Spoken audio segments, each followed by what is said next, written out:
our audience is largely wannabe entrepreneurs in India. And I feel like all of us have so much to learn from you because you've done it so many times over in so many different domains. Yeah. So we will speak to them today, and I will try and center all my questions in that direction so they can take advantage of this conversation and maybe take a chance and build something.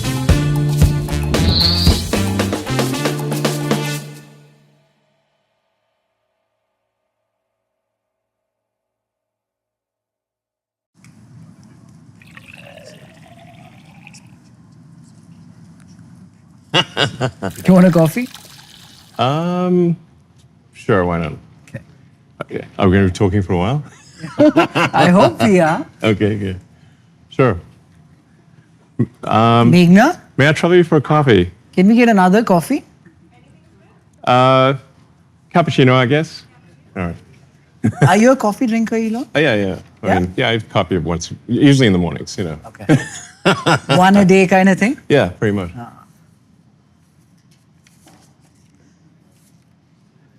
You want to wait for it? No, I'm good.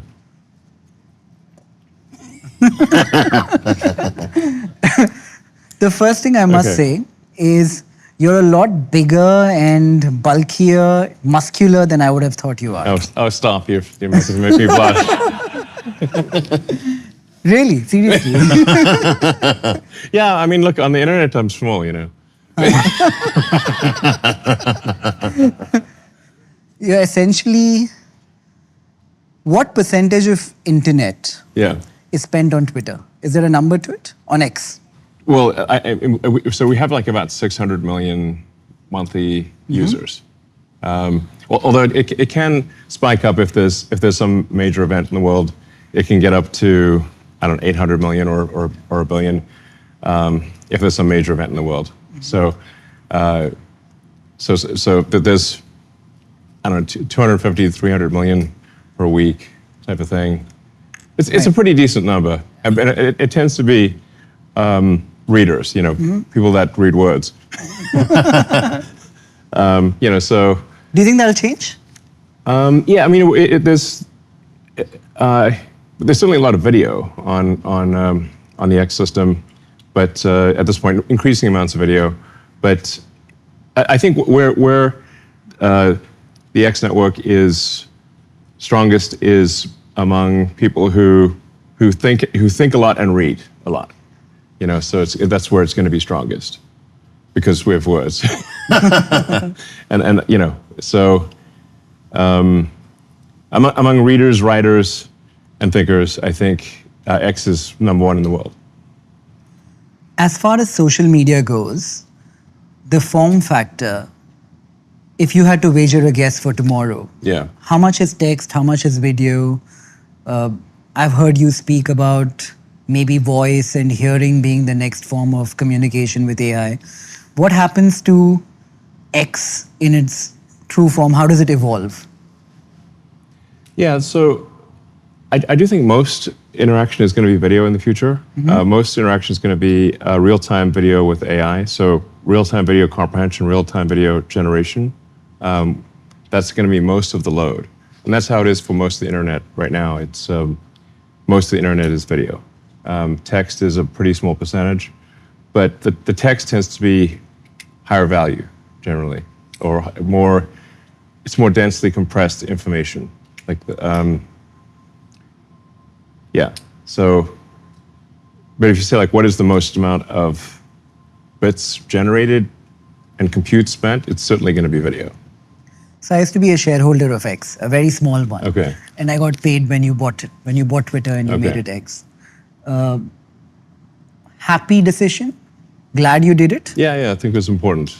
I felt like Twitter was heading in, or had gone in a direction that had sort of more of a negative influence on the world.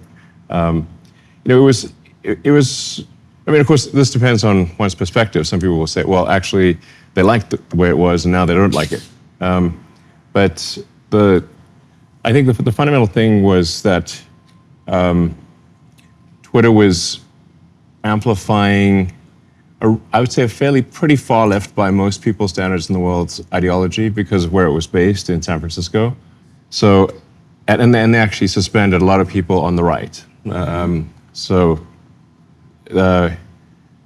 from their perspective, even someone in the center would be far right. If you're far left, anyone in the center is far right because it's just on the political spectrum. They're just as far left as you get in the United States and in San Francisco. So what I've tried to do is just restore it to be balanced and centrist. So there haven't been any left-wing voices that have been suspended or banned or de-amplified or anything like that. Now some of them have chosen to just go somewhere else. But at this point, it is the operating principle of the X system is to adhere to any country's laws, but not to put our thumb on the scale beyond the laws of a country. When I think of social media, thank you. When I think of social media, Elon, I feel like even data suggests that the current incumbents seem to be losing traction amongst the youngest of audience. Yeah. Even platforms like Instagram, they're not exactly like Twitter, but platforms across the board. If one had to rework social media and build something bottom up, what do you think could work for the world of tomorrow? Well, I don't think that much about social media, to be frank. It's I can mostly just want to have something where there's in the case of X, kind of a global town square, where people can say what they want to say with words, pictures, video, where there's a secure messaging system. We've recently added the ability to do audio and video calls.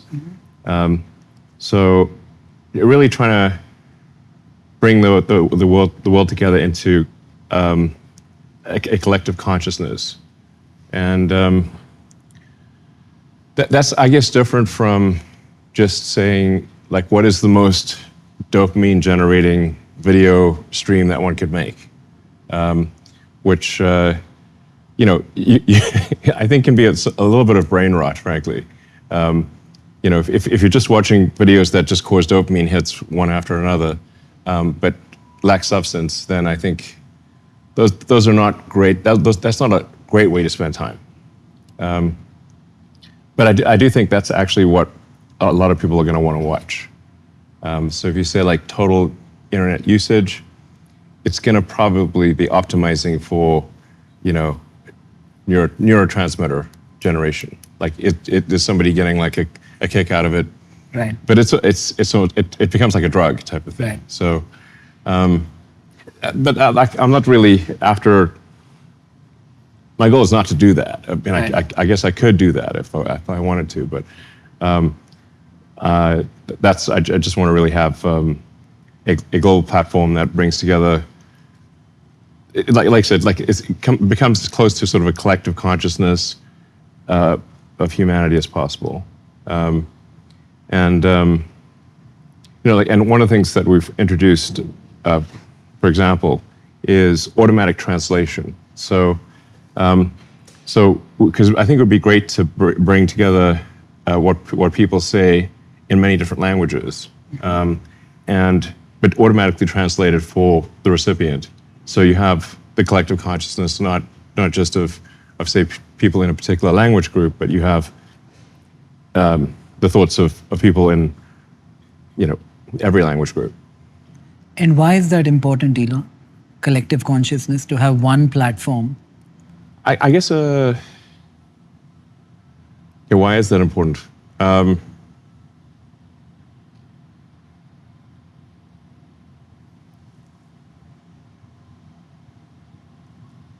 I guess it's. You could also say like why.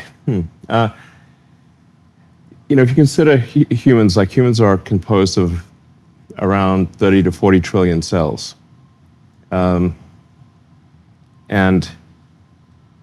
there's trillions of synapses in your mind. But but there's no the why of it. I mean, I guess it's just so we can increase our understanding, increase our understanding of the universe. So I guess I had this sort of question about what's the meaning of life. Like why is anything important? Why are we here? What's the origin of the universe? What is the end? What are the questions that we don't even know to ask? And probably the questions we don't even know to ask are the most important ones. So I'm just trying to, I guess, understand what's going on. What is going on in this reality? Is this reality? And, and where did you get when you asked, what is the point of life? Yeah, so I came to the conclusion that, which is somewhat in the Douglas Adams Hitchhiker's Guide to the Galaxy school of thought, which is 42. Yeah, he sort of Hitchhiker's Guide to the Galaxy is like a book on philosophy disguised as humor. Yeah, and that's where you get Earth turns out to be this computer to figure out the answer of the meaning of life. And it comes up with the answer 42. But then it's like, what the heck's 42 mean? And it turns out, well, actually the hard part is the question, not the answer. And for that, you need a much bigger computer than Earth. So basically what Douglas Adams was saying is that we actually don't know how to frame the questions properly. So I think by expanding the scope and scale of consciousness, we can better understand what questions to ask about the answer that is the universe. Do you believe the collective consciousness of society? When I was watching this movie recently called The Gladiator, Russell Crowe. Have you seen it? Yeah. In Gladiator in Rome, when people are fighting and the crowd is cheering when people kill each other, the collective is very much like the mob. It doesn't have nuance in its opinion per se. Well, that's a particular kind of mob. I mean, they're sort of going there to see people kill each other, Do you suspect the society we live in today is very different? Well, we don't generally, at this point, we don't, go watch people kill each other. Maybe some kind of euphemism of that. Sports, I suppose. So people do sports without, where teams attempt to defeat each other, but minus the death. Right. So just going back to the consideration of a human, we all started out as one cell, but now we are over 30 trillion cells.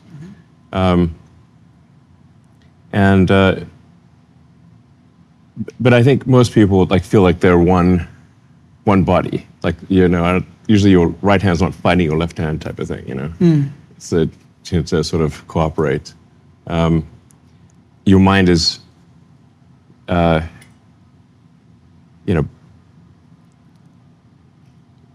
just a vast number of neurons.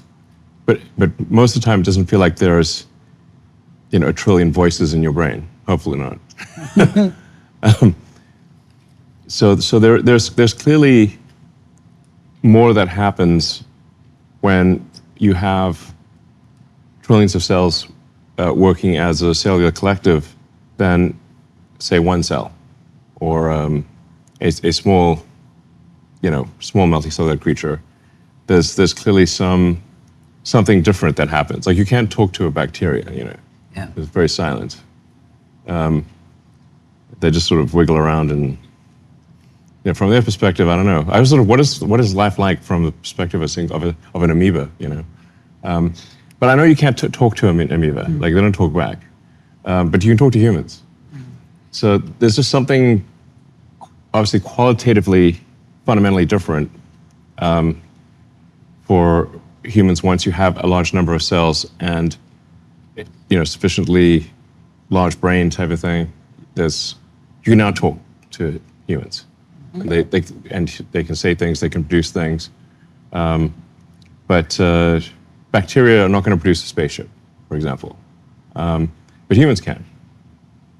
So I think there's something qualitatively different that also happens when there's a collection of humans. In fact, it's safe to say that a single human cannot make a spaceship. I could not make a spaceship by myself. But with a collection of humans, we can make spaceships. So there's something obviously qualitatively different about a collection of humans.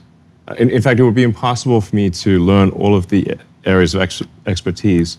There wouldn't be enough time in one lifetime to even learn all the things before I was dead. So you really fundamentally have to have a collection of humans to make a rocket. Then I think there are probably some other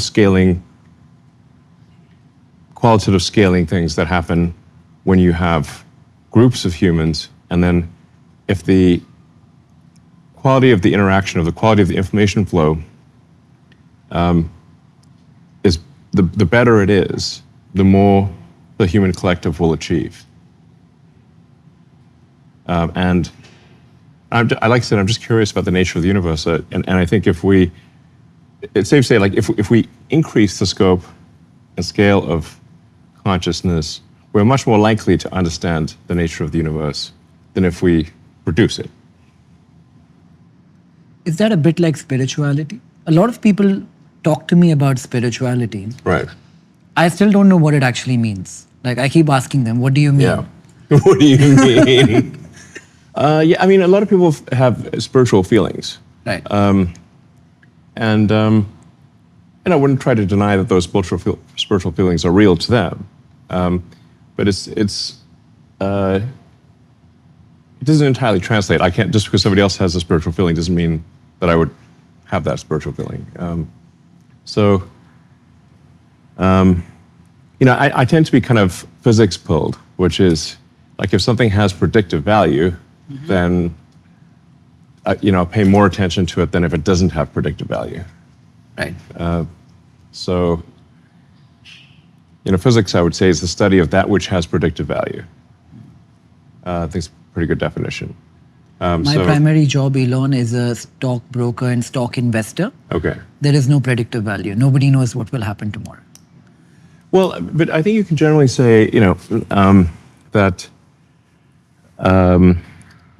if it's long term for a company, then you can say, like, well, do you like the products or services of that company, and is it likely to? Do you like the product roadmap? Do you like? It seems like they make great products, and they're likely to make great products in the future. If that's the case, then I would say that's probably a good company to invest in. And I think you also want to believe in the team. So if you're like, well, that's a talented and hardworking team. They make good products today. They seem to be still motivated to make things in the future. Then I'd say that's a good company to invest in. Fair point. Yeah, and now that won't solve for the daily fluctuations, which happen and sometimes are pretty extreme. But over time, that is the right way to invest in stocks, because a company is just a group of people assembled to create products and services. So you have to say, well, how good are those products and services? Are they likely to continue to improve in the future? If so, then you should buy the stock of that company, and then don't worry too much about the daily fluctuations. Right. What's got you most excited now, Elon, in terms of all that you're building? You're doing so much. So let me just preface and contextualize who is watching this. Our audience is largely wannabe entrepreneurs in India. Okay. Really ambitious, really hungry, want to take the risk and build something. And I feel like all of us have so much to learn from you because you've done it so many times over in so many different domains. Yeah. So we will speak to them today, and I will try and center all my questions in that direction so they can take advantage of this conversation and maybe take a chance and build something. Okay, sure. Yeah, I guess the most important thing to do is just make useful products and services. Which one of all the products and services that you're building has got you most excited today? Well, I think that there's increasingly a convergence actually between SpaceX and Tesla and XAI. In that if the future is solar-powered AI satellites, which it pretty much needs to be in order to harness a non-trivial amount of the energy of the sun, you have to move to solar-powered AI satellites in deep space, which somewhat is a confluence of Tesla expertise and SpaceX expertise, and XAI on the AI front. So it does feel like over time there's somewhat of a convergence there. But all the companies are doing great things. Very proud of the teams. They do great work. So we're making great progress with Tesla on the autonomous driving. I don't know if you've tried the self-driving. Mm-hmm. Have you tried it? I've tried it in the Waymo, not in the Tesla. Yeah, it's worth trying. We actually have it here in Austin, so you can. I'd love to try it. You can literally just download the Tesla app. Yeah. And I think it's open to anyone. Yeah. Definitely try it out. I mean, you know how it goes. But we've made a lot of progress with electric vehicles, with battery packs and solar, and very much so with self-driving. So basically, real-world AI. Tesla is the world leader in real-world AI, I would say. So, and then we're going to be making this robot Optimus, which is, starting production hopefully summer next year, at scale. And I think that's going to be pretty cool. That'll be like, I think everyone's going to want their own personal C-3PO, R2-D2, helper robot. Like, it would be pretty cool. And then SpaceX is doing great work with the Starlink program, providing low-cost, reliable internet throughout the world. Hopefully India. We'd love to be operating in India. That would be great. We're operating in 150 different countries now with Starlink. Can you give me a bit about Starlink and how the tech works? Because somebody I was speaking to, I don't know if you know this company called Meter out of San Francisco. They're trying to replace network engineers. But don't know it now. So he was telling me about how in densely populated areas, Starlink works differently than it might be in a place with not as many people. Can you explain how it works? Yeah, so Starlink, there's several thousand satellites in low Earth orbit, and they're moving around 25 times the speed of sound in these, they're zipping around the Earth, basically. And they're at an altitude of about 550 kilometers, which is called generally low Earth orbit. Because they're at low Earth orbit, the latency is low. Like the distance, because the distance is not that far compared to a geostationary satellite, 36,000 kilometers. So you've got thousands of satellites providing low latency, high-speed internet throughout the world, and they are interconnected as well. So there are laser links between the satellites, so it forms sort of a laser mesh, so that if let's say if cables are damaged or cut, like fiber cables, the satellites can communicate between each other and provide connectivity even if the cables are cut. So, for example, when the Red Sea cables were cut, I think a few months ago, the Starlink satellite network continued to function without a hitch.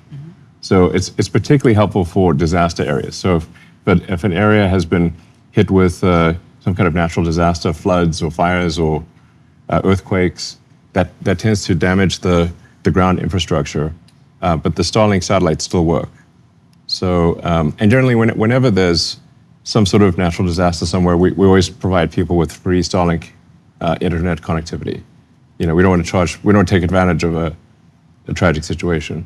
So, always, if there's natural disasters, we're like, okay, it's free during the natural disaster. We don't want to say like, put a paywall up while somebody's trying to get help.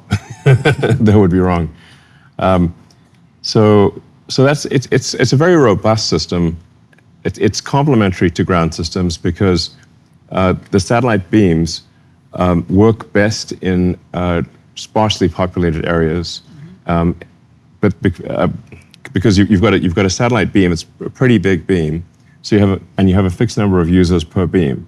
So it tends to be very complementary to the ground-based cellular systems because those are very good in cities because you've got these cell towers that are only a kilometer apart type of thing, but cell towers tend to be inefficient in the countryside. So in rural areas is where you tend to have the worst internet because it's very very expensive and difficult to do all the fiber optic cables or to have high bandwidth cellular towers. So Starlink is very complementary to the existing telecom companies. It basically tends to serve the least served, which I think is good. Will that change tomorrow? Like today, as you explained, the beam is quite broad and it can't work in a densely populated area with high buildings maybe. But can that change and tomorrow it becomes really efficient in a densely populated city where it is competitive with the local network providers? It's unfortunately, the physics don't allow for that. So we're too far away. So at 550 kilometers, and even if we try to reduce it, which about as low as we can go is about 350 kilometers, still very far away. You can think of like a flashlight, which is, that flashlight's got a cone, and that cone is coming at, today 550 kilometers. In the future, we'll try to get down to 350 kilometers, but we can't beat something that's 1 kilometer away, which the cell tower, physics is not on our side here. Right. So it's not physically possible for Starlink to serve densely populated cities. Like you can serve a little bit, maybe 1% of the population. And sometimes people get, even in crowded cities, there might be, no fiber link up their road. Like sometimes somebody's on a cul-de-sac or something, or in a place in cities, there's sometimes underserved areas for random reasons. And so Starlink can serve, like I said, maybe 1% or 2% of a densely populated city. But it can be much more effective in, like I said, in rural areas where the internet connection is much worse. And often people either have sometimes no access to internet, or it's extremely expensive, or the quality is not very good. So, if I were to ask you to wager a guess, Elon, do you think India will go down the path of urbanization like China did, with more people moving in from rural economies to urban centers? Or do you think we'll beat the trend? I suppose some amount of that has happened, right? I'm curious to sort of ask you some questions as well. Because of course, isn't that the trend, or is it not the trend in India? It is the trend largely. Okay. I think a little bit changed during COVID when a lot of urbanization slowed down, and that was not organic. It was very artificially manifested. Right. But one does question that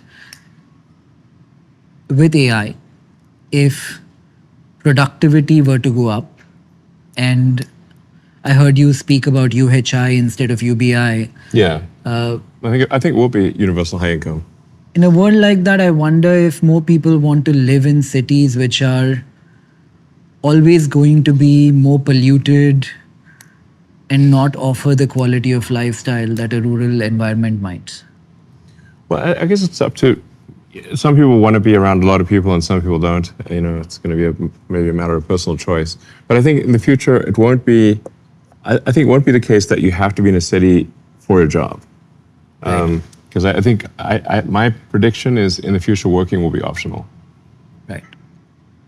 We seem to be moving from, not in India, but in some parts of the West, from 6 days to 5 days to 4 days to 3. Not me.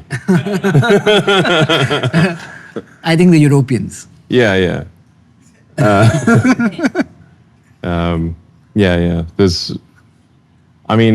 I think if you're trying to make a startup succeed, or you're trying to make a company do very difficult things, then you definitely need to put in serious hours. I think that's right.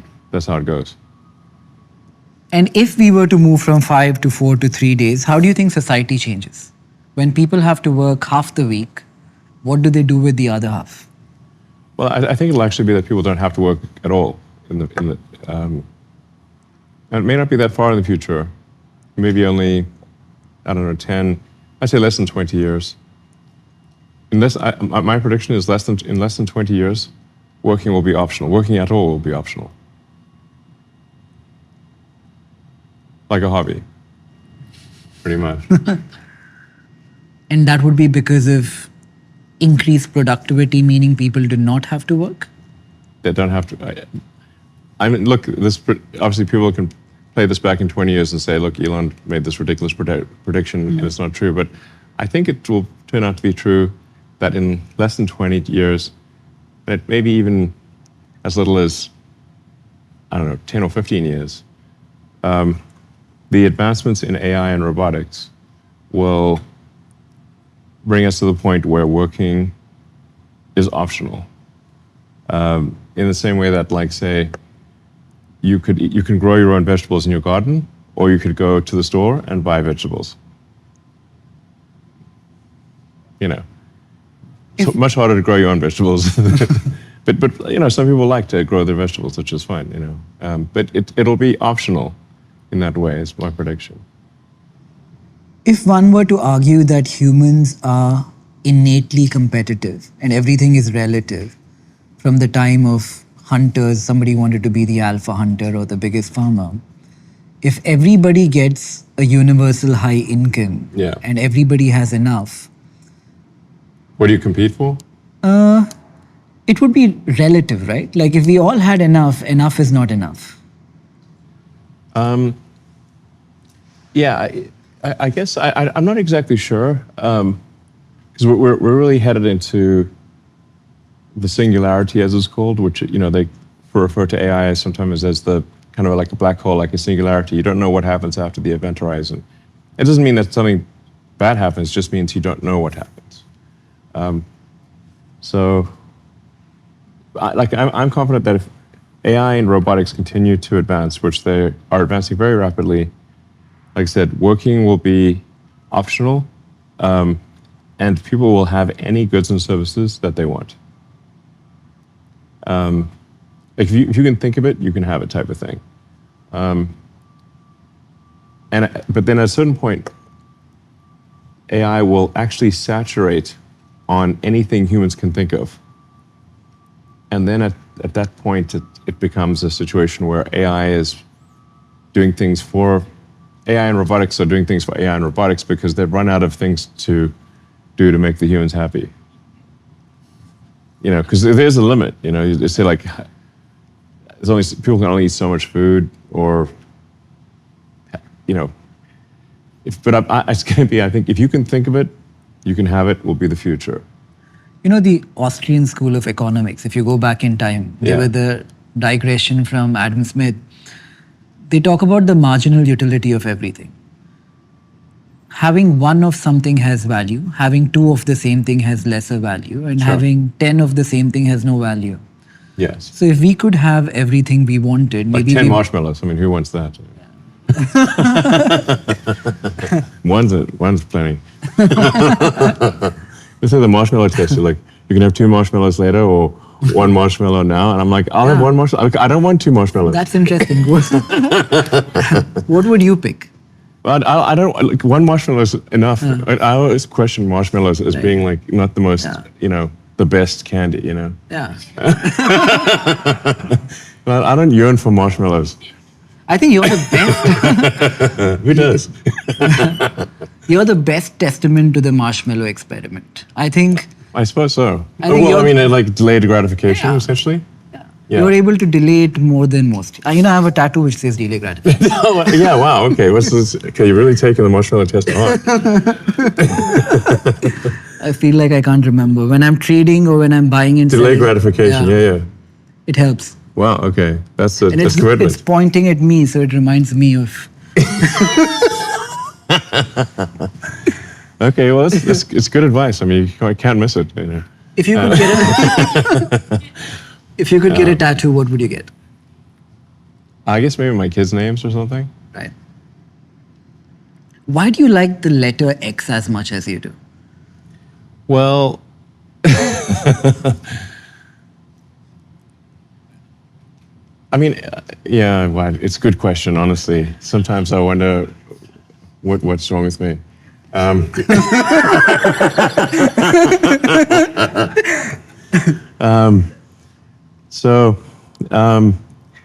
mean, it started off with where I think, so way back in ancient times, in '99,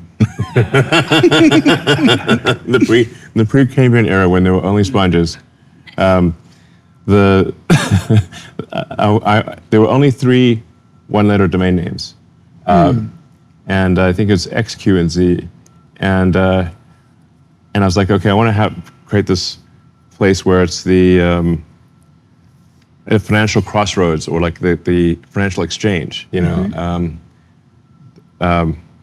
It's essentially solving money from an information theory standpoint, where the current banking system is a large number of heterogeneous databases with batch processing that are not secure. And if we could have a sort of a single database that was real time and secure, that would be more efficient from a from an information theory standpoint than, you know, a large number of heterogeneous databases that batch process very slowly, insecurely. So that was sort of X.com way back in the day, which kind of became PayPal, and then and it was acquired by eBay. And then eBay, someone reached out from eBay and said, "Hey, do you want to buy the domain name back?" And I was like, "Sure," you know. And so I had the domain name for quite a while. And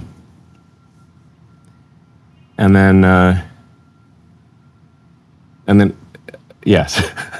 Then I was like, well, maybe this acquiring Twitter would also be an opportunity to revisit the original plan of X.com, which is to create this this like clearinghouse of financial transactions, like basically to create a more efficient money database. Is a way to think about it. Is like people, like money is really an information system for labor allocation. Like people sometimes think money is power in and of itself, but it doesn't really. If there's no labor to allocate, it's meaningless. So if you were to be on a desert island with $1 trillion, dollars or whatever, now it doesn't matter. Oh yeah, right. Why speculate when you can be real? I just hope I don't end up on a desert island. It's not going to be very useful to me. But it illustrates my point that if you're stranded on a desert island with $1 trillion, it's not useful because there's no labor to allocate. You just allocate yourself. So it's this long-winded way of saying that it's just really like I'm just kind of slowly revisiting this idea that I had 25 years ago to create a more efficient money database. And if that's successful, people will use it, and if it's not successful, they won't use it. And then I also like the idea of like sort of having a unified app or website or whatever where you can do you can do anything you want there. So sort of China has this with WeChat, Right. somewhat, where you can exchange information, you can publish information, you can exchange money, you can, people kind of live their life on WeChat in China. It's quite useful, but there's no real WeChat outside of China. So it's kind of WeChat plus, I'd say, is the idea for X. Anyway, so then Space Exploration Technologies is the full name of the company, but it's that's too much, that's a mouthful. So I was we'll just call it SpaceX, like FedEx for space. It just happens to have an X in the, because exploration has an X, but, and I was well, I like the idea of capitalizing the X just artistically. So then that's why it's SpaceX. But, and then, what else we got? We got a kid. He's called X2. But his mother is the one that named him X. And I said, people are really going to think I've got to think about X if we name our kid X2, And I said to her, look, I do have X.com, So people are going to really think I've got somewhat of a fetish for this letter. But she said, no, she likes X and she wants to call him X. I'm like, okay. Is this a new thing or have you had it growing up? No, I'm saying it's somewhat of a coincidence, not everything's called X. I mean, there's no X's in Tesla, What do you think money will be in the future, Elon? I think long term, I think money disappears as a concept. Honestly, it's kind of strange, but in a future where anyone can have anything, I think you no longer need money as a database for labor allocation. If AI and robotics are big enough to satisfy all human needs, then money is no longer, its relevance declines dramatically. I'm not sure we will have it. So, the best sort of imagining of this future that I've read is from Ian Banks, the culture books. So I recommend people read the culture books. In this sort of far future of the culture books, they don't have money either. And everyone can pretty much have whatever they want. So there's still some fundamental currencies, if you will, that are physics-based. So energy is the true currency. This is why I said Bitcoin is based on energy. You can't legislate energy. You can't just, pass a law and suddenly have a lot of energy. It's very difficult to generate energy, or especially to harness energy in a useful way to do useful work. So I think that probably we won't have money, and probably we'll just have energy, power generation as the de facto currency. So, I mean, I think one way to frame civilizational progress is the percentage completion on the Kardashev scale. So, Kardashev 1 is what percentage of a planet's energy are you successfully turning into useful work? And I'm maybe paraphrasing here a little bit, but the Kardashev 2 would be what percentage of the sun's energy are you converting into useful work? Kardashev 3 would be what percentage of the galaxy are you converting into useful work? So things really, I think, become energy-based. But if you have solar-powered AI satellites, energy is also free and abundant, because we'll never be able to utilize all the solar energy available to us. So it can't be a store of wealth, essentially, in that sense, can it? There's not really, you can't really store wealth in like, you can only, you can accumulate numbers in currently you can accumulate numbers in a database that allow you to to some degree, to incent the behavior of other humans in particular directions. Yeah. And I guess people call that wealth. But again, if there's no humans around, there's no wealth accumulation is meaningless. This is a digression, but if you were to consider food as the energy for a human to thrive. Yeah, food is energy. It's literally got calories, just means energy. Yeah. So can a farm which is self-sustaining be a commodity that is? I'm not sure what that means, but you know, there's.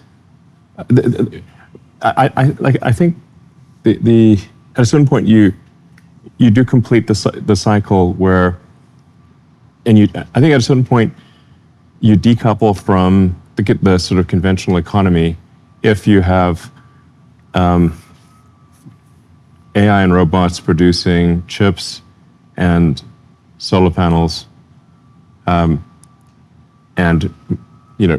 mining resources in order to make chips and robots, in order to make, you sort of complete that cycle.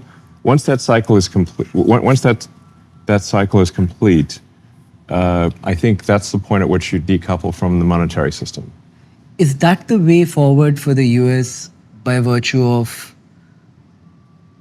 how much debt they have today? Do they deflate away their currency and transition into this new form and lead that push because it would make more sense to them?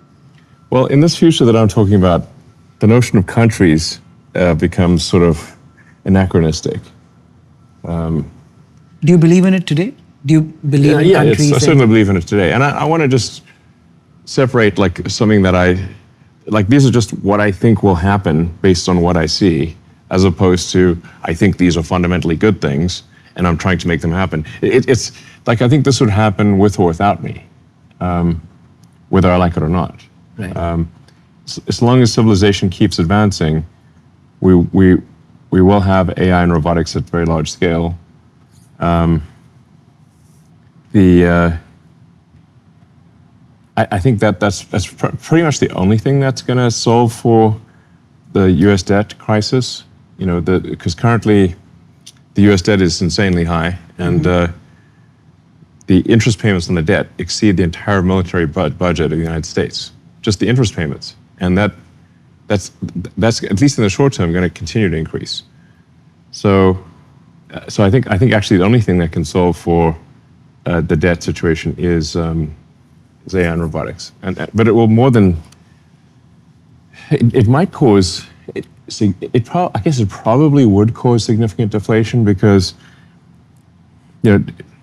deflation or inflation is really the ratio of goods and services produced to the change in the money supply. So if goods and services output increases faster than the money supply, you will have deflation. If goods and services decreases, if real goods and services output increases slower than the money supply, you have inflation. It's that simple. People sometimes try to make it more complicated than that, but it just isn't. So if you have AI and robotics and a dramatic increase in the output of goods and services, probably you will have deflation. That seems likely. Because you will simply won't be able to increase the money supply as fast as you can increase the output of goods and services. Supply is a real hazard here. Should we do something about it? Maybe we can convince it to go somewhere else. Yeah. Entice it elsewhere. It actually left, I think. Okay. Oh, no, it's back. Maybe it's attracted to the light. If deflation You might want some coffee. Mine is over. If deflation is inevitable because of AI, why do it's we most likely the case, yeah. Right. Why do we have inflation again all over in society today? Has AI not led to increased productivity yet? AI has not yet made enough of an impact on productivity to increase the goods and services faster than the increase in the money supply. So the U.S. is increasing money supply quite substantially with, deficits that are on the order of $2 trillion. So you have to have, goods and services output increase more than that in order to not have inflation. So we're not there yet. But if you say how long would it take us to get there? I think it's 3 years. Probably 3 years before. In 3 years or less, my guess is goods and services output will exceed the rate of inflation. Goods and services growth will exceed money supply growth in about 3 years. Maybe after those 3 years, you have deflation and then interest rates go to zero and then the debt is a smaller problem than it is. Yes. Right? That's most likely the case. You spoke about being in a simulation earlier. I love The Matrix. Yes. If you were to be a character from The Matrix, who would you be? Well, there's not that many characters to pick from,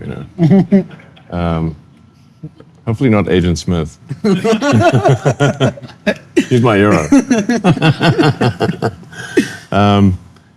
Neo's pretty cool. The Architect is interesting. The Oracle. It's the Oracle. Sometimes I feel like I'm an anomaly in the Matrix. That is Neo. Yeah.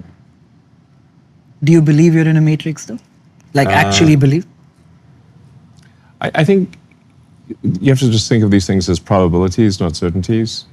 There's some probability that we're in a simulation. What percentage would you attribute to that?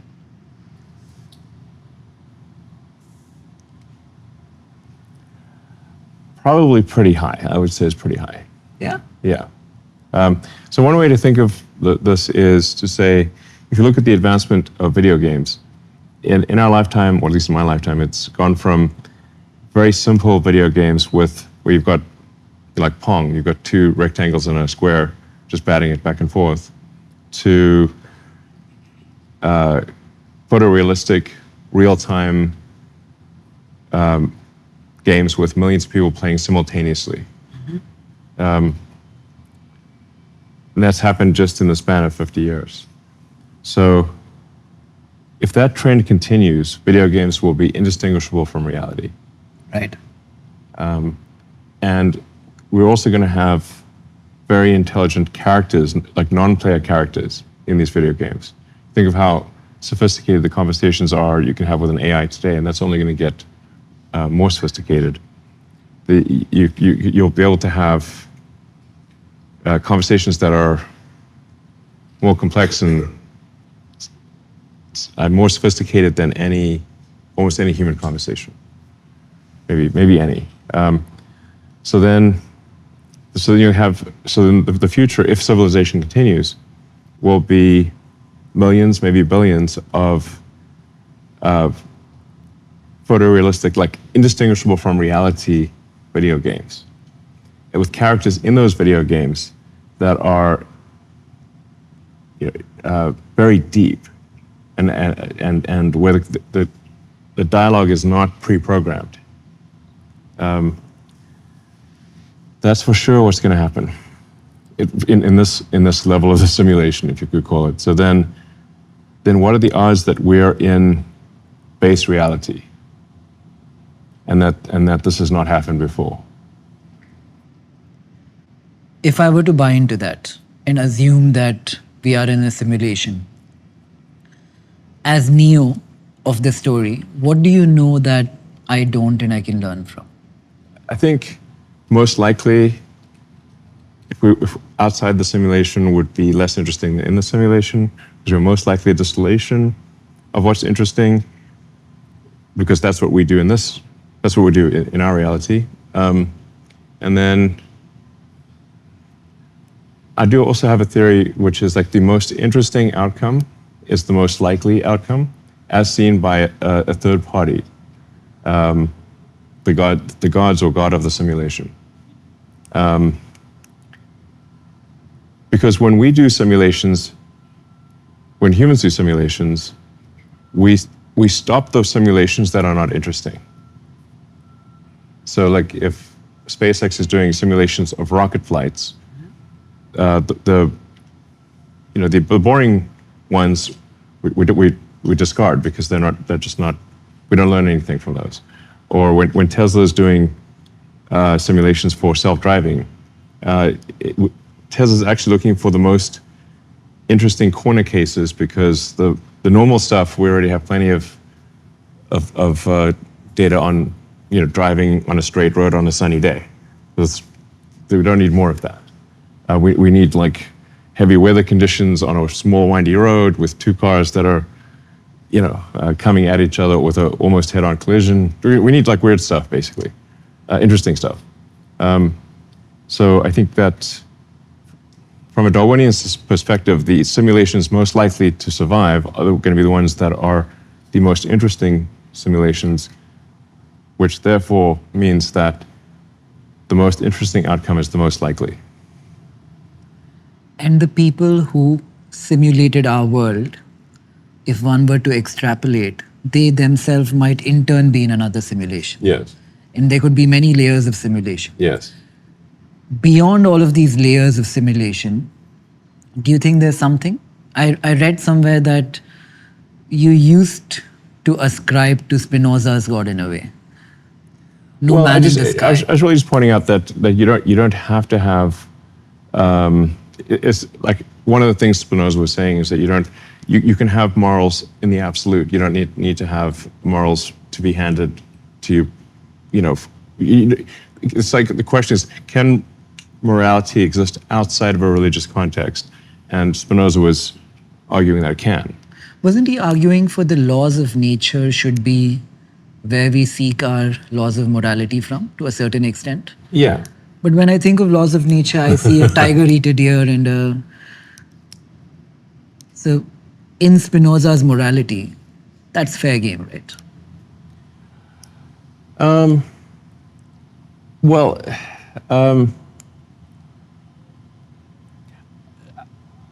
You can. I think there's a lot of things you can take from Spinoza, but the only point I was making in referencing Spinoza was that you can have a set of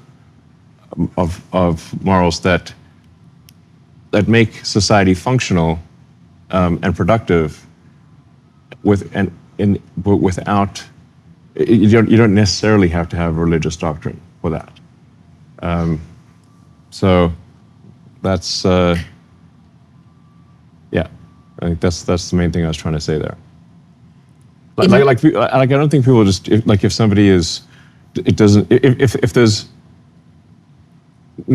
there's not like a commandment not to kill, like people, it doesn't mean somebody's, without that they will run around murdering people, It's like you don't have to have a commandment not to kill. Have you played GTA? A religious edict to run around killing people. I actually, I've only played a little bit of GTA because I didn't like the fact that, like in GTA 5, you literally can't progress unless you kill the police. And I'm like, this doesn't work for me. I actually don't like killing the NPCs in the video games. That's not my thing, So actually, I didn't like GTA because I actually stopped when it said the only way to proceed is to shoot at the police. I'm like, I don't want to do that. Maybe that's why us as the NPCs of our simulation are not dying. Maybe. Anyway, I think you can just sort of say there's some common sense things that, any civilization that runs around, where people just murder each other wantonly, is not going to be a very successful one. You seem to be changing a bit towards religion, though. Faith. Like, off late, you've said a bunch of things which are pro-religion almost. Not pro-religion, but on those lines. I mean, I think are there principles in religion that make sense? Yeah, I think there are. Is it easier for our simulation to have a pro-religion projection for the world that we live in? We become more relatable? It's easier? Well, which religion, though? Any, depending on where you live. So pick one, And it's pretty rare that kids are said, which religion would you like, It's pretty rare. I don't know too many situations where kids were offered like, like what do you want to major in type of thing. It's usually like you get given a religion by your parents and your community. So,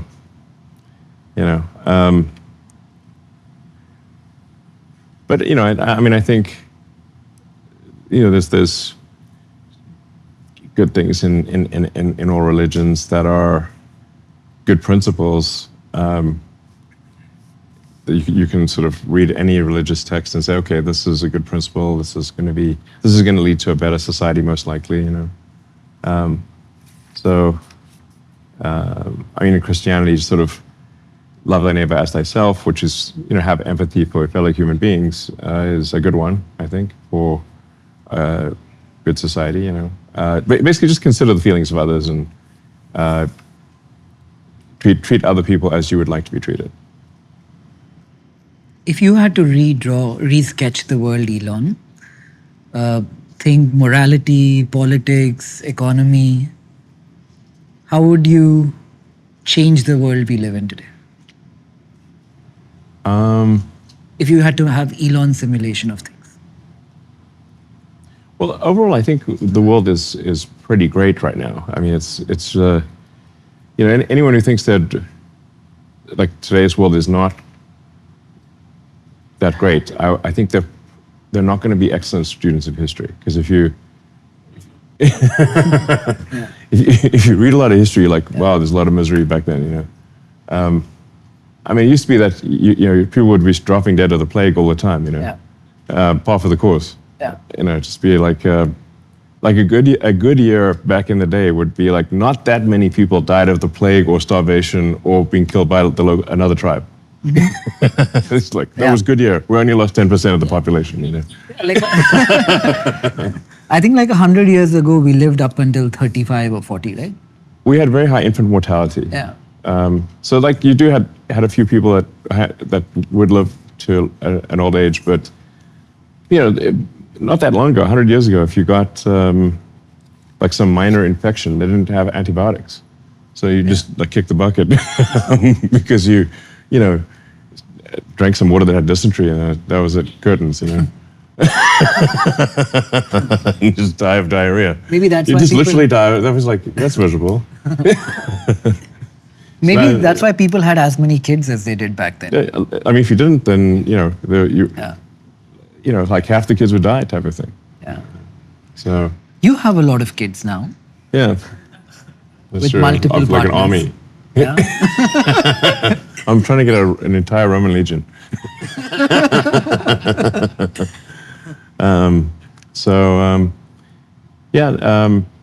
Well, I have like some older kids that are adults essentially, and then a bunch of younger kids. Mm.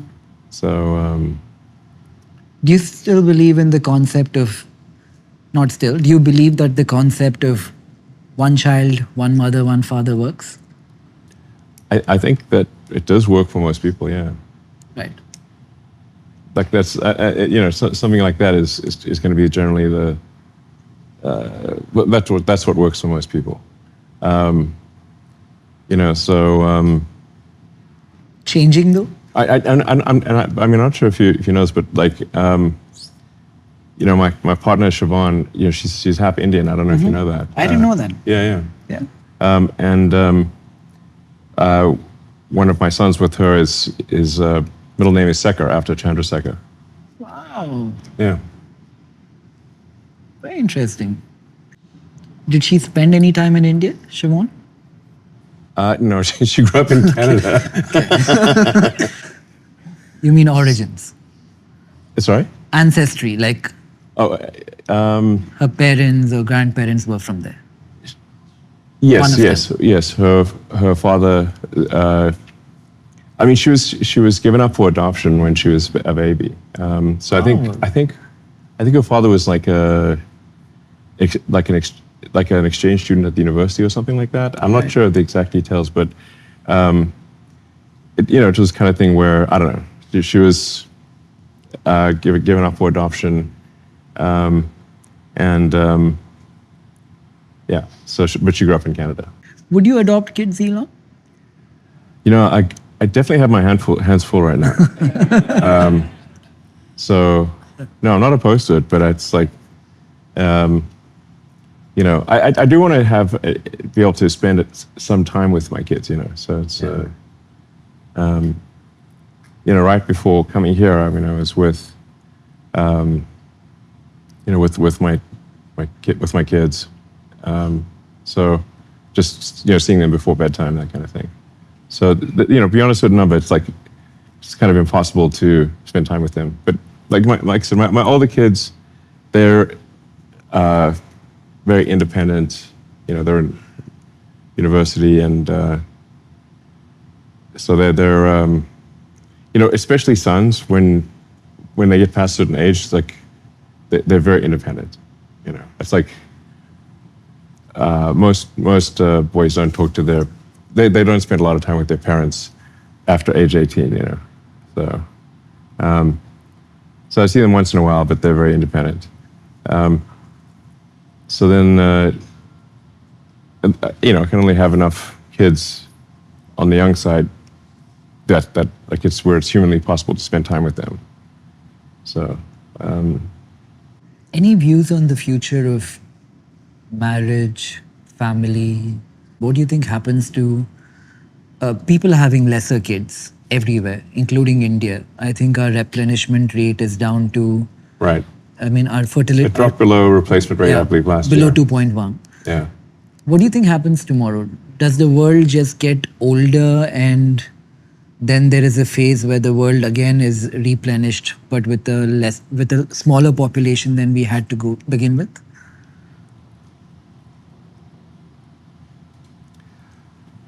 I mean, I do worry about the population decline. This is a big problem. Why is that? Well, I don't want humanity to disappear. But a decline and disappear are completely different things, right? Well, if the trend continues, we disappear. But also going back to, you know, my philosophy, if you will, which is that we want to expand consciousness, then fewer humans is worse because we have less consciousness. Do you think consciousness will go up by virtue of the number of people in there? Yes. I mean, just like consciousness increases from a single cell creature to, you know, a 30 trillion cell creature, we're more conscious than a bacteria. At least it seems that way. So a larger, you know, human population will have increased consciousness. We're more likely to understand the answers to the nature of the universe if we have a lot more people than if we have fewer. Right. I don't have kids. Well, it's maybe you should. Yeah. A lot of people tell me I should. You won't regret it. What's the best thing about having kids? Well, I mean, you've got this. I mean, you've got this little creature that loves you, and you love this little creature, and I don't know. You kind of see the world through their eyes as they, you know, as they grow up, and the conscious awareness increases. You know, from a baby that has no idea what's going on, can't survive by itself, can't even walk around, can't talk, to, you know, they start walking, then talking, and then having interesting thoughts, and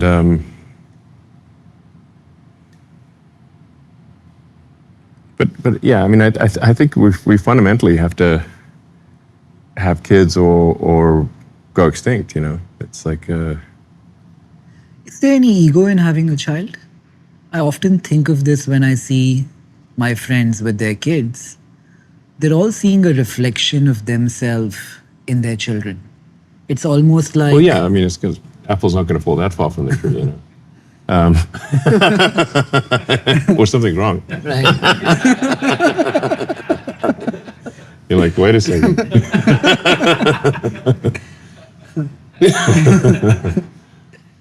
Yeah.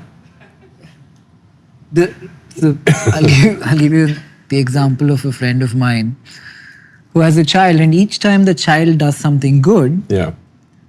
there is almost a sense of ownership and pride where his ego is satiated because the kid is like an extension of himself.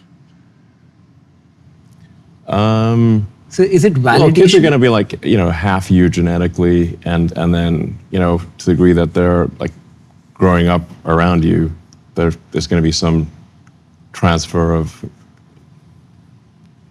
I don't know, understanding. Like they're going to learn from you. So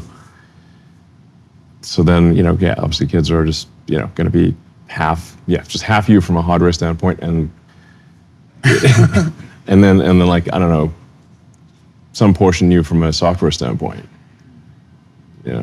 Not to make sort of cold analogies or anything, but it's just, just obviously going to be some,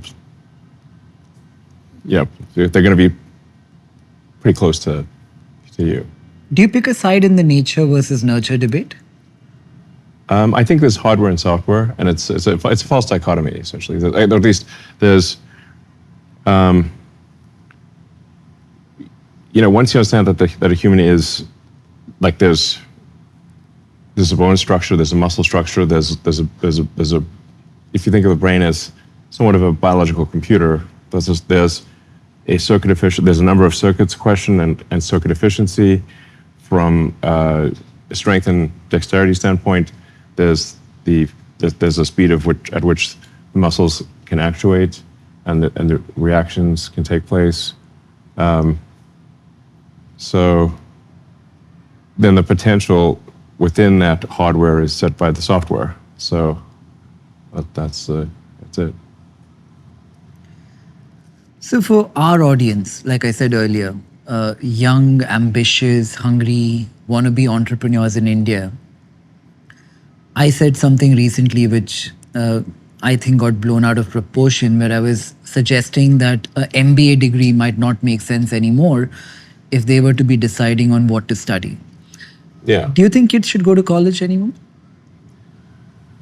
Well, I mean, I think if you want to go to college for social reasons, which is a reason to go, to be around people your own age, in a learning environment. Will these skills be necessary in the future? Probably not, because we're going to be in like a post-work society. But I think if something's of interest, it's fine to go and study that. To study the sciences, the arts and sciences. Is college a bit too generalized and not specific from that lens? No, I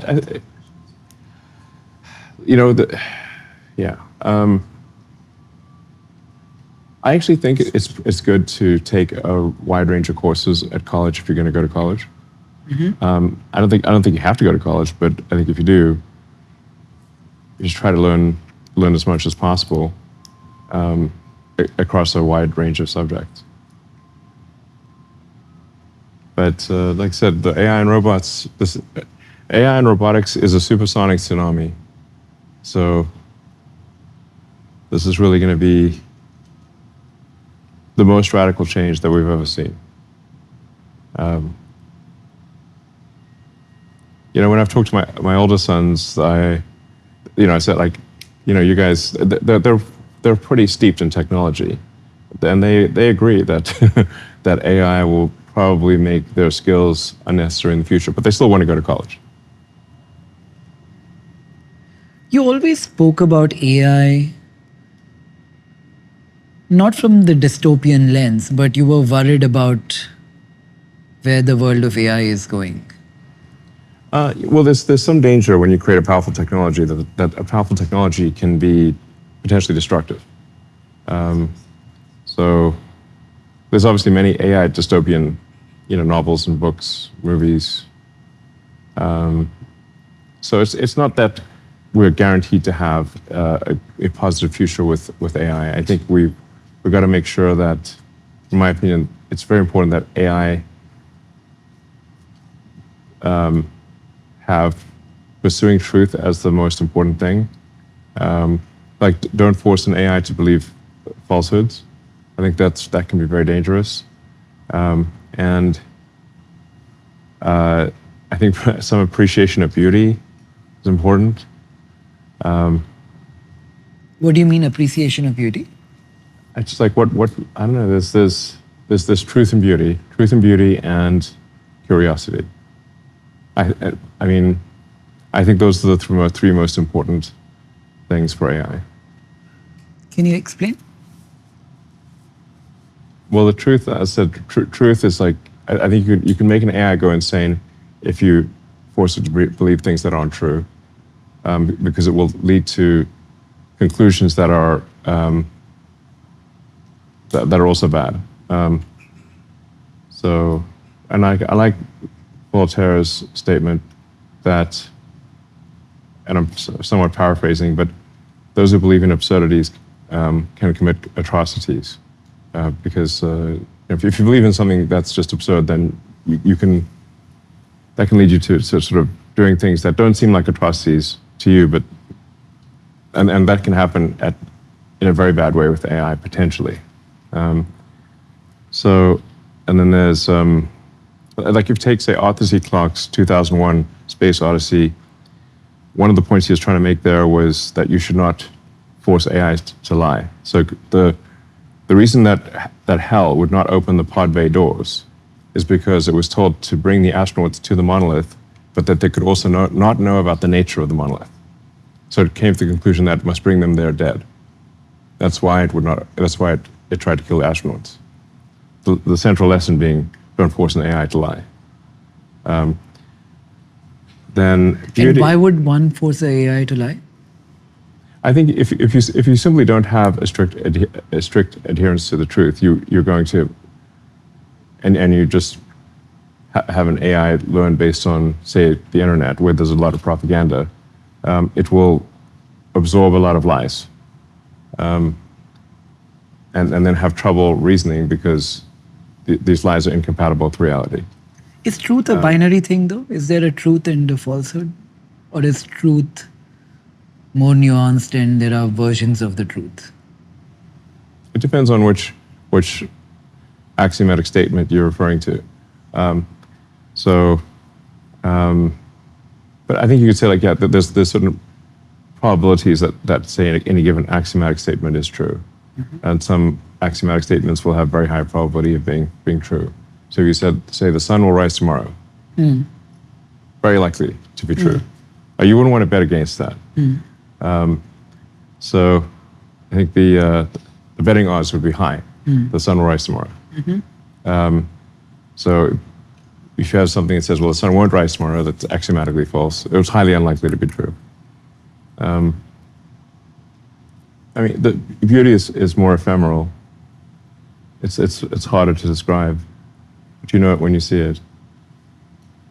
And then curiosity, I think you want the AI to want to know more about the nature of reality.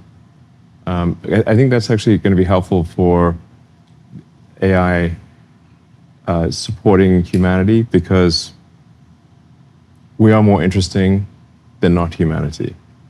So it's more interesting to see the continuation, if not the prosperity of humanity, than to exterminate humanity. You know, like Mars, for example, is, you know, I think we should extend life to Mars, but it's basically a bunch of rocks. It's not as interesting as Earth. And so we should I think if you have curiosity, I think if those three things happen with AI, you're going to have a great future. The AI values truth, beauty, and curiosity. If we all don't have to work in the future, and AIs are going in this direction and they're able to weave in all that we spoke about right now, Do you think humanity goes back a couple of thousand years to maybe the Greek times where philosophy or philosophizing took up a lot of everyone's time? I think actually it took up less time than we think in the ancient Greeks, because it's just that the writings of the philosophers are what survived. Mm-hmm. But most of the time people were just like farming or, chatting. So, and once in a while, quite rare, they would write down some philosophical work. Mm. It's just that's all we have. We don't have their chat histories, from. But most of it would have been like chat and farming. Right. Because if you didn't farm, you're like gonna starve. In a lot of what you say, I mean, when we read history, like this battle and this battle and this battle, it seems like history must have been nonstop war. But actually, most of the time it was not war; it was farming. That was the main thing, or hunting and gathering, that kind of thing. You love history, no? Yeah. German history, World War II, World War I. Yeah, world history. Yeah. I generally try to listen to read as many history books and listen to as many history podcasts as possible. Anything you'd like to recommend? Well, there's Hardcore History, which is quite good, with by Dan Carlin. I've read it. I've heard it. It's very he's got a great voice. Yeah. And very compelling narrator. There's the Adventurers podcast. Mm-hmm. There's the books, The Story of Civilization by Durant, which is a long series of books, very, very deep. Those books take a long time to get through. There's a lot out there. I sort of like, if you want something that's sort of gentle, a gentle bedtime podcast, I'd say The History of English is quite a nice one, because it starts off with like gentle tavern music and a very pleasant voice, and he's like talking about the story of Old English and then Middle English and then later English and where did all these words come from. Yeah. And one of the interesting things about English is that it's somewhat of an open source language. Like it actively tried to incorporate words from many other languages. Mm-hmm. So, whereas French sort of generally they fought the inclusion of words from other languages, but English actively sought to include words from other languages, kind of like an open source language. So as a result, it has a very large vocabulary, and large vocabulary allows for higher bandwidth communication because you can use you could use a single word that might otherwise take a sentence to convey. Why has podcasting become so big all of a sudden? I think it's been big for a while. I mean, aren't you a podcaster? What are we on right now? It's kind of new to me. Okay.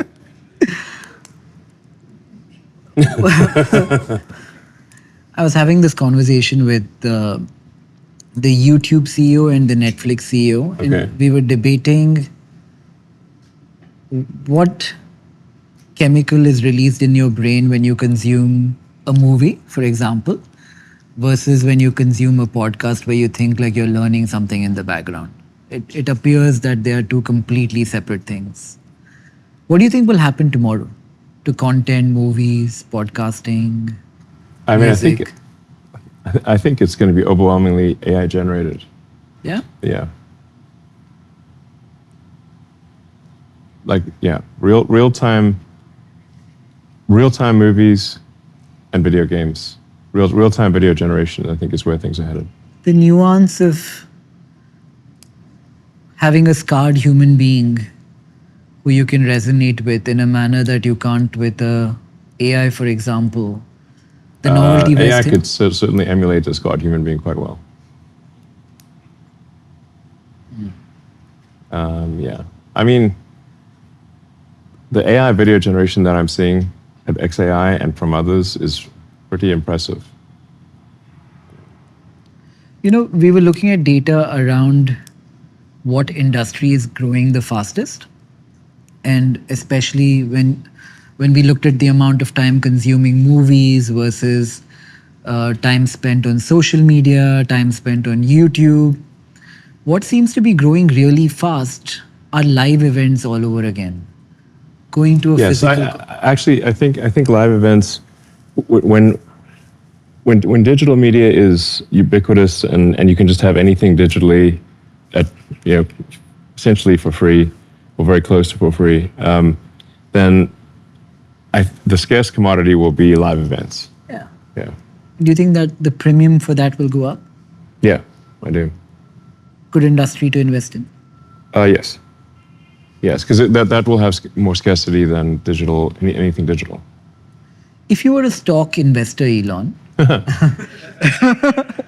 and you could buy one company which is not your own at the valuations of today to meet a capitalistic end and not an altruistic one which is good for the world, what would you buy?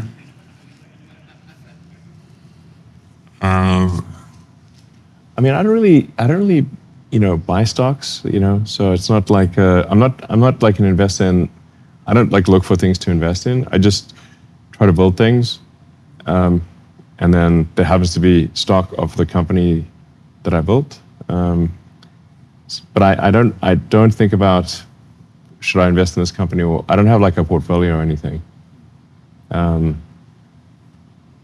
So I guess AI and robotics are going to be very important. So I suppose it would be AI and robotics that aren't related to me. I think Google is going to be pretty valuable in the future. They've laid the groundwork for an immense amount of value creation from an AI standpoint. NVIDIA is obvious at this point. I mean, there's an argument that companies that do AI and robotics and maybe space flight are going to be overwhelmingly almost all the value. So the output of goods and services from AI and robotics is so high that it will dwarf everything else.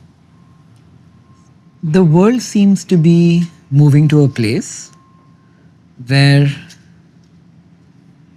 everybody loves David and hates Goliath. Why? I mean, he's the one that got the stone in the forehead, Yeah.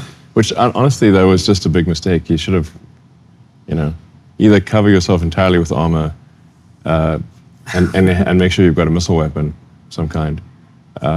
Otherwise, your opponent is just obviously going to take a kite the boss strategy. Just kite the boss. I mean, you can run around in a thong with it doesn't matter. It's never going to catch you. Yeah. Of all the people, you're as much at risk of being looked upon as Goliath. Okay. Especially the weekend after hopefully nobody hits me with a stone in the forehead, Especially Look, I'm not going to trundle around in the desert with too much armor, It's too hard. Yeah. After the last weekend. Yeah. Yeah.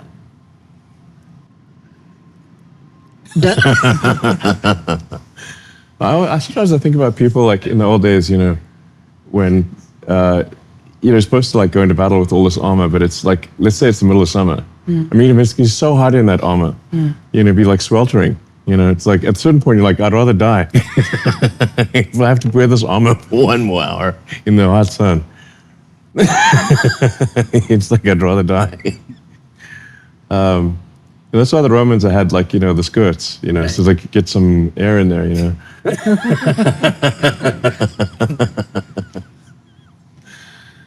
Let's say you have to go to the bathroom and you're in armor. I mean, it's going to be pretty difficult. What are you going to do? Pause for a minute, take your armor off.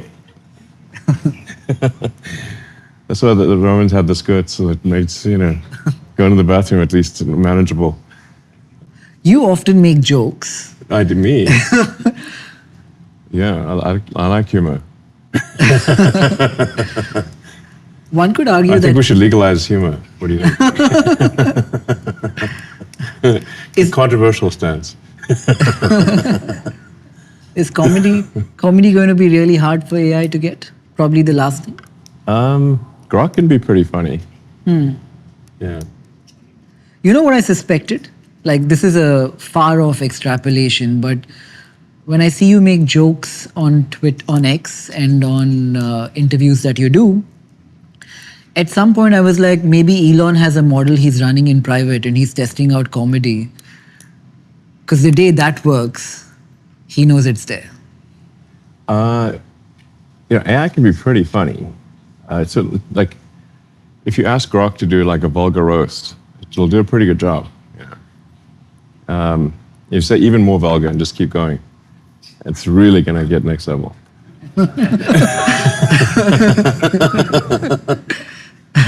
It's going to do unspeakable, like say, vulgar roast yourself on Grok, and it's going to do unspeakable things to you. What kind of comedy do you like? I guess I like absurdist humor. Comedy always had like a Monty place. Python or something like that. Comedy always had a place in society wherein the role of the jester was so important to every kingdom because they said things in a funny way that could not be said in a straight way. Yeah, I guess so. I mean, we should have more jesters. Yeah. Is that what you're trying to do when you say something which is a joke? Say something you can't when you're not joking about it? I just like humor. I think we should. I like comedy. I think it's funny. People should laugh. It's good to generate a few chuckles once in a while.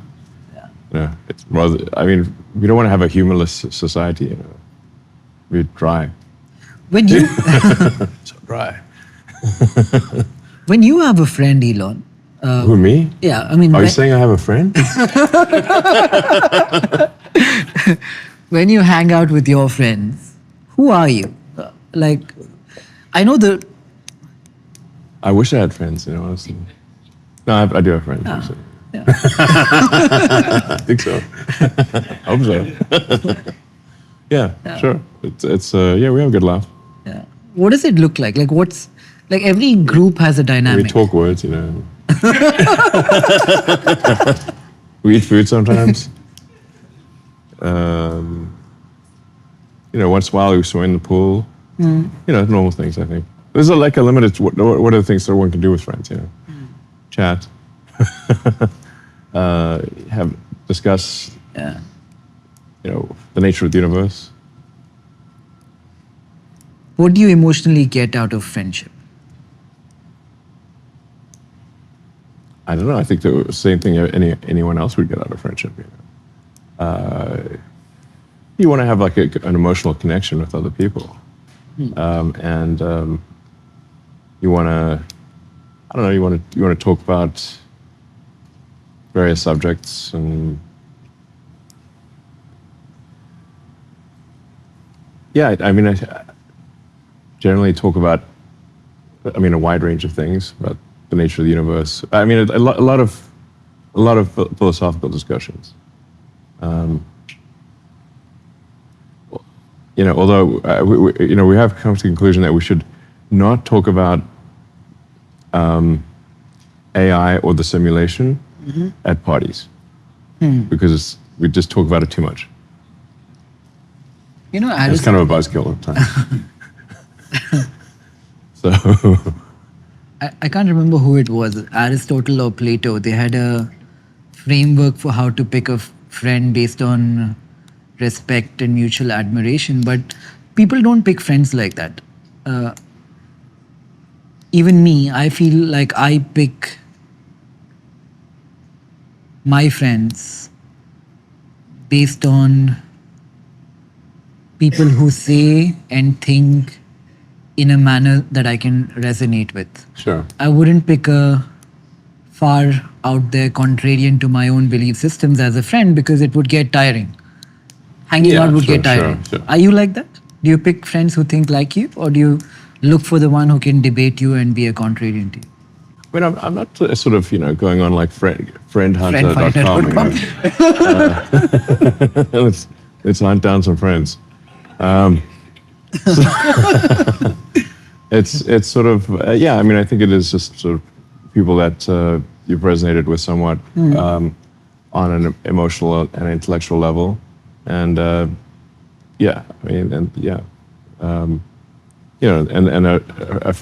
guess a friend is someone who's going to support you in difficult times. I suppose a friend in need is a friend indeed.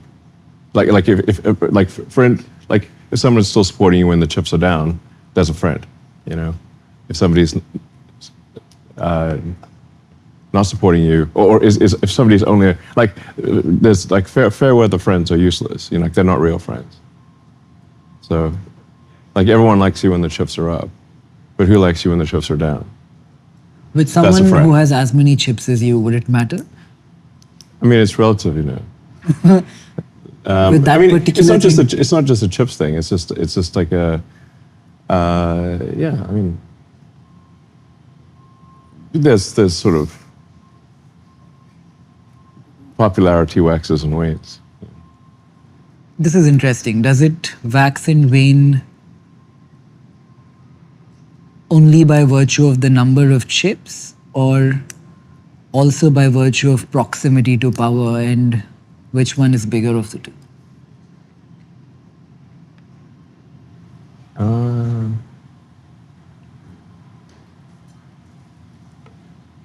I don't know, what is power, power to do what? I would think in the traditional sense, elected power, position. You mean how many gigawatts or whatever? More like how many watts? It's the voltage and amperage, Don't touch the wires. Don't put a fork in the power outlet. You'll get a real feeling for power if you do that.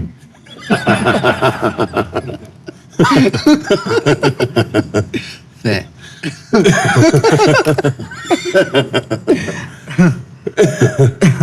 Yeah, it's going to be very visceral,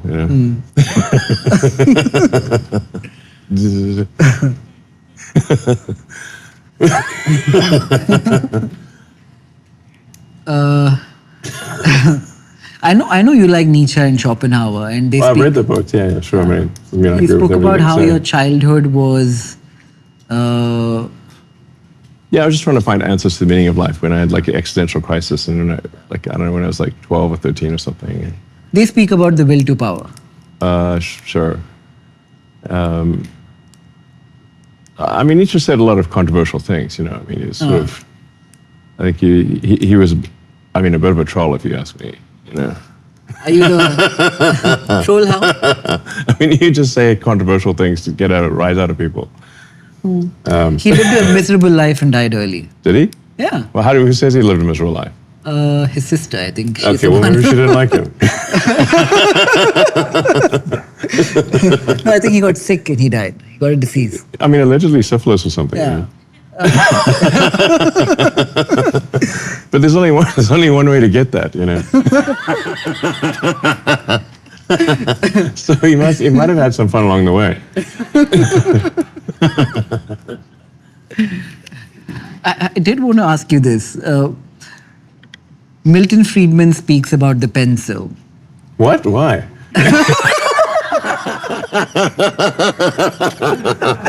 Why does he go on about pencils? I have to say that after Nietzsche and syphilis.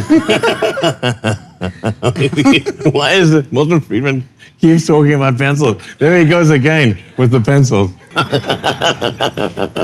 He won't stop. I swear to God, if I hear one Milton talks about pencil one more time, I'm going to lose my mind. He just rabbits on about pencils all day. Don't even mention crayons. What I find interesting about his pencil argument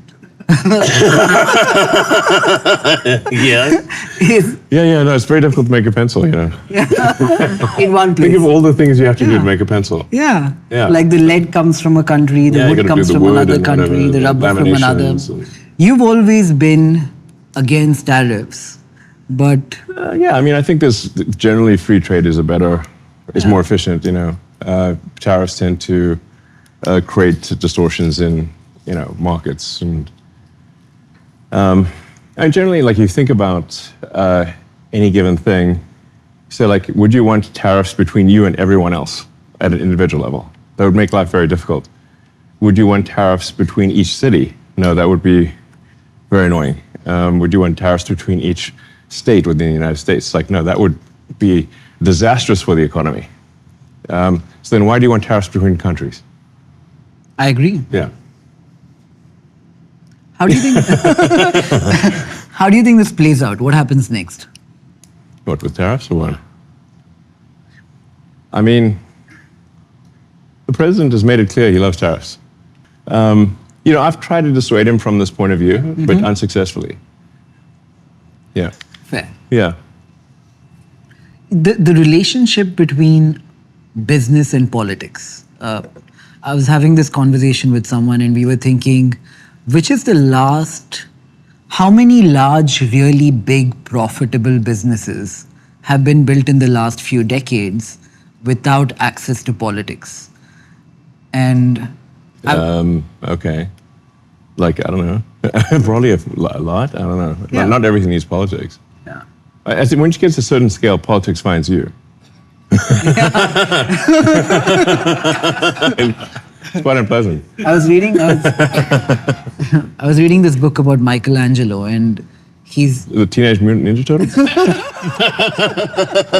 I used to watch that when I was a kid. I used to love it. It's quite compelling. Yeah, I used to love it. Yeah, it's Michelangelo, Leonardo, Yeah. Raphael, and Yeah. who's the fourth one? Donatello. Yes. Yeah. No, but about the sculptor, the artist. And when he was sculpting David, a politician comes up to him and says the nose is too big. So you know what Michelangelo does? Total power? So Michelangelo pretended to work from his scaffolding and threw some dust down, but didn't change anything. And he said, okay, done. And the politician walked away happy. Is that how you deal with politics sometimes? I've generally found that when I get involved in politics, it ends up badly.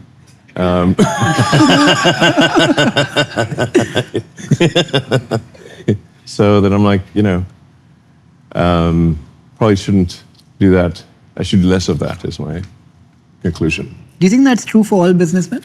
Yeah, probably. Yeah. Yeah. I mean, politics is a blood sport, It's like you enter politics, they're going to go for the jugular. So best to avoid politics where possible. What did Doge teach you if you learned one thing? Well, it was like a very interesting side quest, because I just got to see like a lot of the inner workings of the government. There's been quite a few efficiencies. I mean, some of them are very basic efficiencies, like just adding in requirements for federal payments that any given payment must have an assigned congressional payment code and a comment field with something in it that's more than nothing. Like that trivial seeming change, my guess is probably saves $100 billion or even $200 billion a year. Because there were massive numbers of payments that were going out with no congressional payment code and with nothing in the comment field, which makes auditing the payments impossible. So if you have to say, like, why can the Defense Department or now the Department of War, why can it not pass an audit? It's because the information is not there. It doesn't have the information necessary to pass an audit does not exist, is the issue.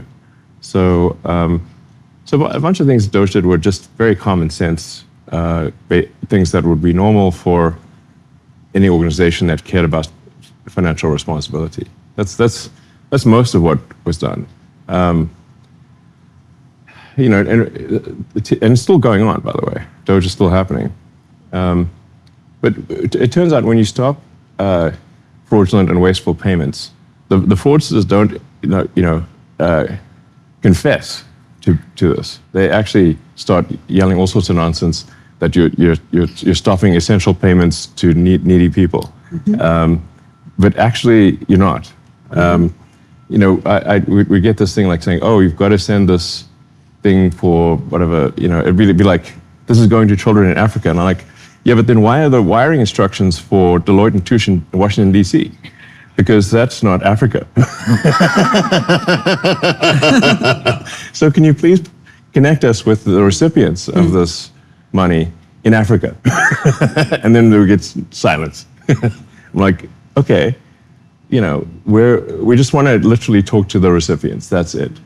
And then we're like, oh no, it turns out for some reason we can't talk to them. I'm like, well, we're not going to send the money unless we can talk to the recipients and confirm they will actually get it. And then that's sort of fraudsters necessarily will come up with a very sympathetic argument. They're not going to say, give us the money for fraud. That's not going to be what they say, obviously. They're going to try to make these sympathetic sounding arguments that are false. They're going to start an NGO and then... Yeah, they're going to see NGO. It's going to be like the Save the Baby Pandas NGO, which is like, who doesn't want to save the baby pandas? They're adorable. But then it turns out no pandas are being saved, okay, in this thing. It's just going to it's just corruption, essentially. And you're like, well, can you send us a picture of the panda? And like, no. Okay. Well, how do we know it's going to the pandas then? Right. That's what I'm saying. So, what do you think of philanthropy? Yeah, I think we should. Well, I mean, I agree with love of humanity, and I think we should try to do things that help our fellow human beings. But it's very hard. Like, if you care about the reality of goodness, rather than simply the perception of it, it's very difficult to give away money well. So I have a large foundation, but I don't put my name on it, and I don't, in fact, I say I don't want my name on anything. But the biggest challenge I find with my foundation is try to give money away in a way that is truly beneficial to people. It's very easy to give money away to get the appearance of goodness. It is very difficult to give money away for the reality of goodness. Very difficult.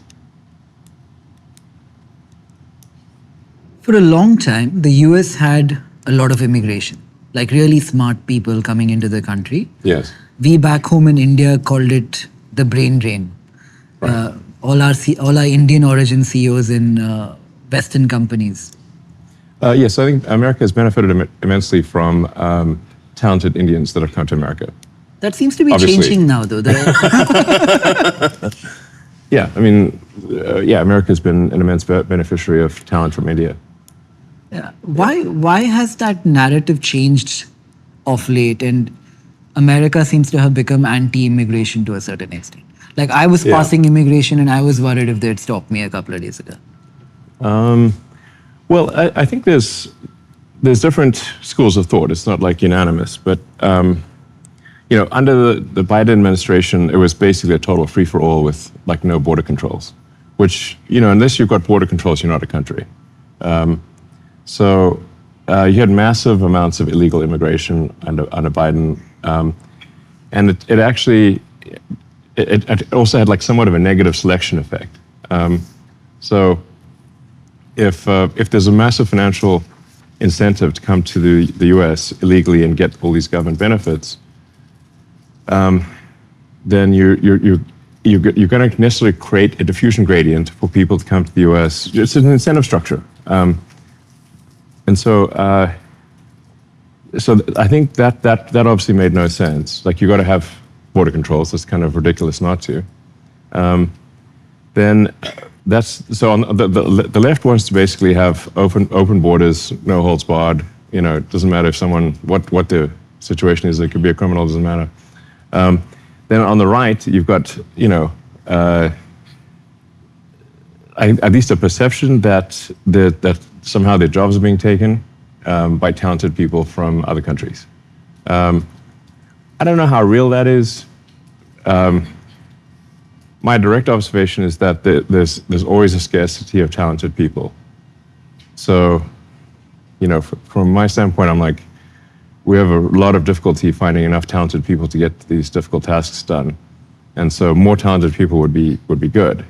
But I guess some companies out there, it's sort of they're making it more of a cost thing, where it's like, okay, if they can employ someone for a fraction of the cost of an American citizen, then I guess these other companies would hire people, just to save costs. But at my companies, the issue is we just are trying to get the most talented people in the world. So, and we pay way above average. So I can't. So that's not my experience, but that's what a lot of people do complain about. And I think there's been some misuse of the H-1B program. It's certainly it would be accurate to say that there's like some of the outsourcing companies have kind of gamed the system on the H-1B front, and we need to stop the gaming of the system. But I'm certainly not in the school of thought that we should shut down the H-1B program. That's which some on the right are. I think they don't realize that would actually be very bad. If you could speak to the people of my country, India, the young entrepreneurs who want to build, and say a message to them, what would you say? Well, I think I'm a big fan of anyone who wants to build. So I think anyone who wants to, make more than they take, has my respect. So that's the main thing you should aim for. Aim to make more than you take. Be a net contributor to society. It's kind of like the pursuit of happiness. If you want to create something valuable financially, you don't pursue that. It's best to actually pursue providing useful products and services. If you do that, then money will come as a natural consequence of that, as opposed to pursuing money directly. Just like you can't sort of pursue happiness directly, you pursue things that lead to happiness.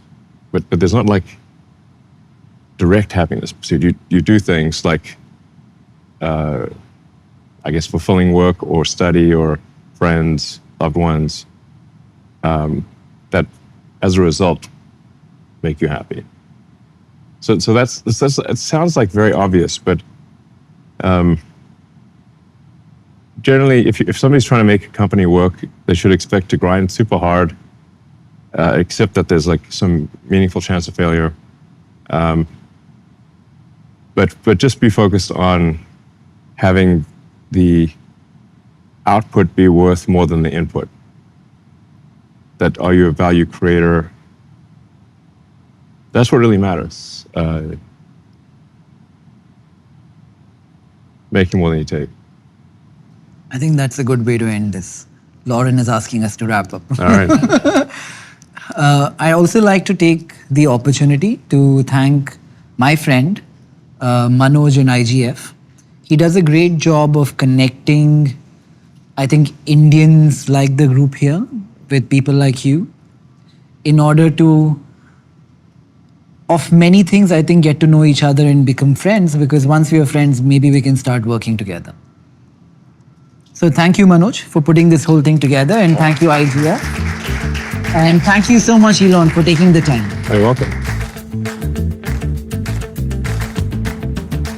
Did you have fun? Yeah, it was an interesting conversation. Sometimes I take these answers out of context, but I think it was a good conversation.